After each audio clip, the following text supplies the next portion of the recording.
So to actually start building this subwoofer, let's go File, New, and create a new blank assembly. We'll cancel the default Begin Assembly dialog. Head up to Insert Components, and we're going to insert a new part. We'll hit Escape just to drop that default placing action. And then we want to rename this. Let's rename it. Rename part Master Model. Yep, we're going to be using a master model, and it's going to be awesome. So get yourself ready for the rock awesomeness. Next, we need to save this. So let's say File, Save As. And I'm going to save this as my Mag Dan M8. We'll just save that. And it asks us if we want to save this virtual component to an external file. And I do. So I'm just going to go ahead and save it externally. Hit OK.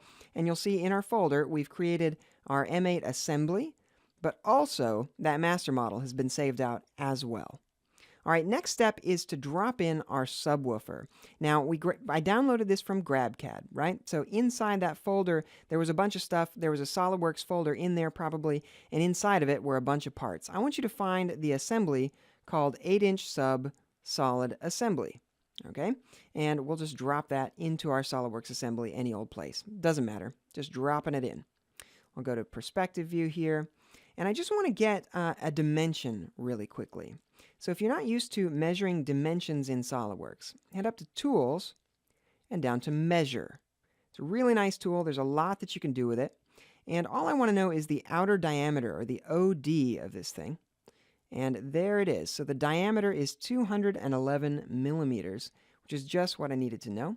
Hit Escape to drop that tool. And let's open up our master model and add our sketch image.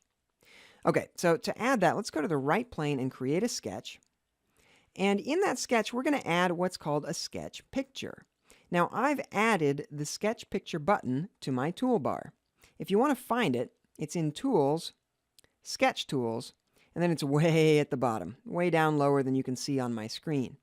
But anyway, to get to this more easily, what I like to do is say Tools, Customize, and in Commands, you can come down to Sketch Commands, and there she is right there, Sketch Picture. You just drag it right out into your toolbar, and there she will be ready to use. I'll grab a sketch picture, and here's the default PNG file that I will include with this tutorial.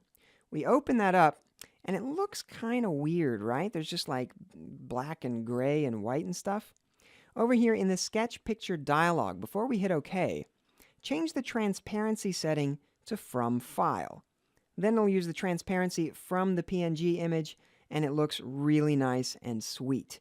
But let's make it look even better. Right now, it looks nice, but it's too distracting for me. I find I can't really make use of this. So instead of that, let's just select this guy and delete it. I'll do a new sketch picture and choose instead this faded one that I'm also going to include. Again, set the transparency from File, and now you're going to have a really nice, clean, light image to work with. And hit OK. Now, we needed that dimension, right? Let's draw a line here, because what I need to know is how big this needs to be in order for this line to be about the width of our subwoofer, right? So let's just draw that line and set a dimension on it to 211 millimeters. Oh my gosh, it's so close. It's already pretty much the right size. That is luck, my friends. I'm telling you, that's total luck. I did not plan that. All right, so I think that's about the right size already. We don't need to change it much. So I'll just delete that scaling line that I created.